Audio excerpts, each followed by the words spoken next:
Monsieur le gouverneur de Kolda, Monsieur le maire de la commune de Kolda, Monsieur le président de l'interprofession du cajou du Sénégal, Monsieur le coordinateur national des agropoles, Mesdames et Messieurs, représentants des institutions nationales et internationales, Mesdames et Messieurs, partenaires techniques et financiers, chers acteurs et actrices de la filière Anacat, distingués invités, Mesdames et Messieurs. C'est un honneur pour le programme WICAP de prendre la parole à l'occasion de cet atelier multi-acteurs, consacré principalement au renforcement de la gouvernance, à la coordination des performances au niveau de la filière cajou. La filière cajou, comme on le sait, occupe aujourd'hui une place stratégique dans le développement économique, la création d'emplois ruraux et la réduction de la pauvreté. Dans la filière cajou, notre intervention notamment vise à soutenir la transformation locale, à améliorer l'accès aux opportunités économiques et à renforcer les capacités des institutions qui structurent le secteur. Nous sommes donc certains que la durabilité des résultats ne peut être assurée sans des organisations sectorielles fortes, légitimes et capables d'assurer efficacement leur rôle de coordination, de représentation et de dialogue avec l'ensemble des parties prenantes. Cet atelier, donc, pour nous, offre un cadre privilégié pour partager les enseignements issus des missions, des analyses récentes et de clarifier les rôles et les responsabilités des différentes structures. Il s'agira également de renforcer un alignement stratégique des interventions et identifier des actions prioritaires susceptibles d'améliorer durablement la performance de la filière. Il permettra également pour nous de consolider la plateforme multi-acteurs, essentielle pour assurer un dialogue continu, transparent et orienté vers les résultats. Les projets de zone de transformation agro-industrielle, dénommés agropoles, que je coordonne, constituent le cœur d'une ambition nationale, celle de passer d'une agriculture de cueillette à un moteur de création d'emplois et à une véritable puissance industrielle. Comme vous le savez sans doute, les agropoles constituent un levier majeur pour structurer les chaînes de valeur, attirer des investissements privés et développer une industrie agroalimentaire compétitive et créatrice d'emplois. Dans ce cadre, la filière Anacat occupe une place de choix, notamment dans la région du sud du Sénégal et un peu au niveau du centre où nous retrouvons l'agropole sud et centre. Les agropoles ont également apporté des réponses aux difficultés rencontrées dans la transformation et la valorisation locale de l'Anacat. Des réformes ont été proposées pour favoriser une meilleure régulation du marché et améliorer la disponibilité de la matière première pour les unités de transformation. Nous avons présidé la cérémonie d'ouverture d'un atelier d'échange, de partage et d'informations qui regroupait les acteurs de la filière Anacat, qui doit les regrouper pour une durée de 3 jours ici à Kolda. Un atelier à l'initiative de l'interprofession cajou au Sénégal, l'ICAS, avec l'accompagnement du programme WICAP, de la fondation Mastercard, mais également un accompagnement de l'agropole, des agropoles du Sénégal. Et c'est pour cela que nous avons bénéficié même de la présence du coordonnateur national des agropoles. Je n'oublie pas aussi la coopération allemande à travers le GIZ qui fait partie des partenaires techniques et financiers qui accompagnent cet atelier de l'interprofession cajou ici dans la région de Kolda. Nous avons au cours de notre intervention insisté sur la nécessité d'accompagner tous les acteurs qui s'activent dans le cadre de la valorisation de la chaîne de valeur de l'Anacat en zone sud, notamment dans les régions de Ziguinchor, de Sédhiou et de Kolda.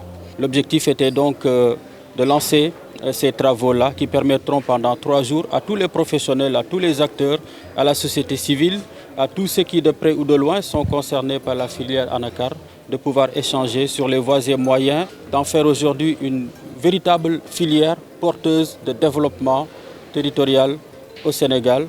Parce que vous le savez, l'Anacat fait vivre des milliers de personnes à travers les 3 régions du sud. Et c'est une culture qui, si elle est accompagnée dans une optique de modernisation, de transformation des produits bruts en produits semi-finis ou finis, peut vraiment être aujourd'hui un moteur de développement de l'agriculture en zone sud.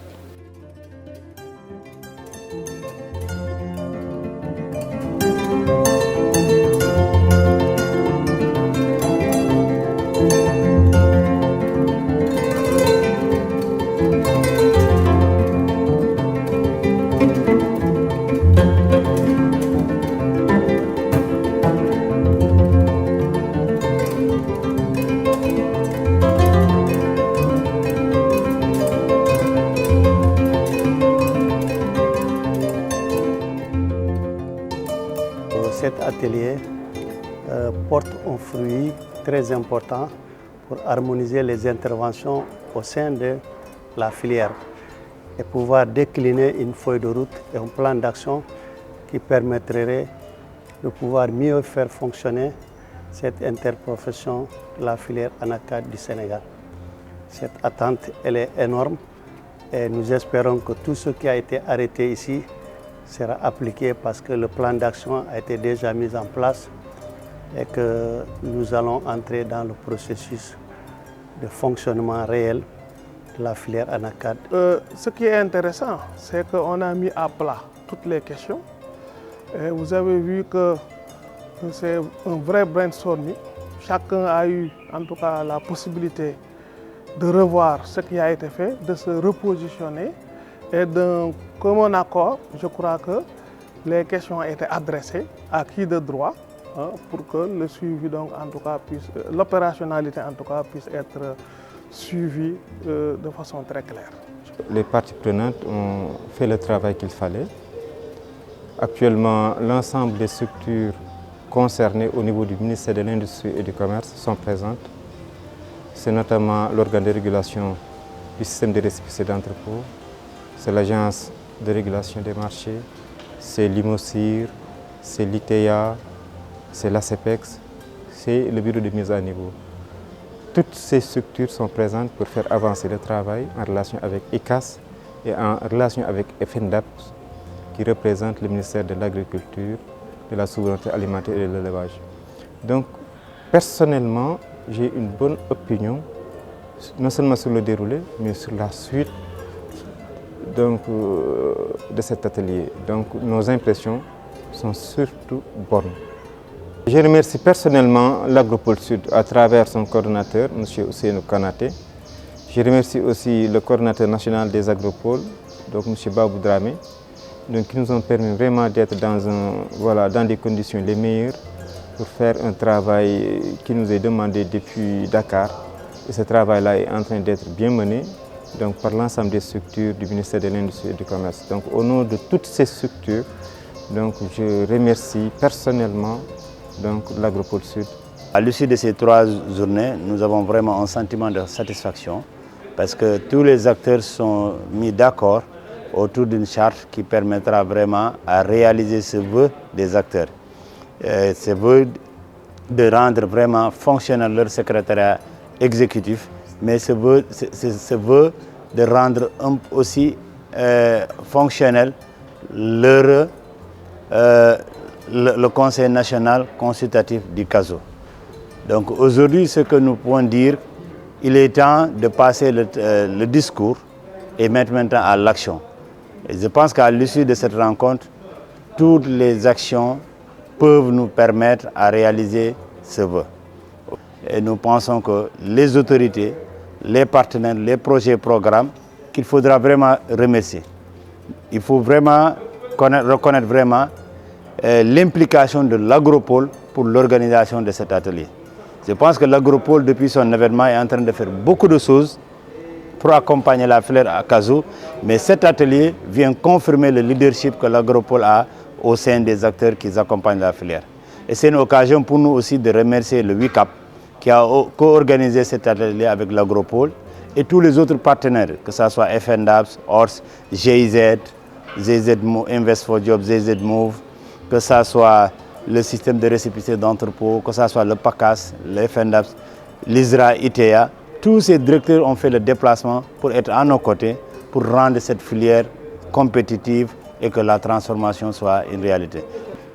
Au terme de l'atelier de concertation multi-acteurs pour le développement de la filière anacarde, nous voulons partager le sentiment de satisfaction compte tenu du bon déroulement de cet atelier qui a été productif et sanctionné par des productions de haute facture et de haut niveau qui ont permis une planification de l'ensemble des activités d'accompagnement de la filière anacarde. Nous réservons des encouragements appuyés à l'ICAS pour un développement qui s'inscrit dans la pérennisation, pour que cette structure puisse, après cette phase de transition, mobiliser les ressources nécessaires pour un envol et vraiment une prise en charge de ses propres préoccupations, sinon de son destin. Nous sommes très satisfaits du fait qu'à la suite de cet atelier, nous avons pu produire une planification sincère, une planification qui traduit l'ensemble des ambitions, des contributions des parties prenantes au développement de la filière et aussi à une meilleure structuration et une meilleure efficacité de l'ICAS. Nous partageons aussi en fait, le plaisir que nous avons d'enregistrer une charte qui recense l'engagement de l'ensemble des parties prenantes pour engager la filière anacarde. Durant ces 3 jours, ce qui a été assez intéressant, c'est que rien n'était préparé à l'avance. Les acteurs, d'une certaine manière, ont pu véritablement émettre leurs besoins. Ils ont pu échanger, ils ont partagé. Il y a eu beaucoup de synergie d'action. Ce qui a été intéressant, c'est que le travail s'est fait uniquement en plénière. Il y a eu des décisions très fortes qui ont été prises pendant ces différentes plénières-là.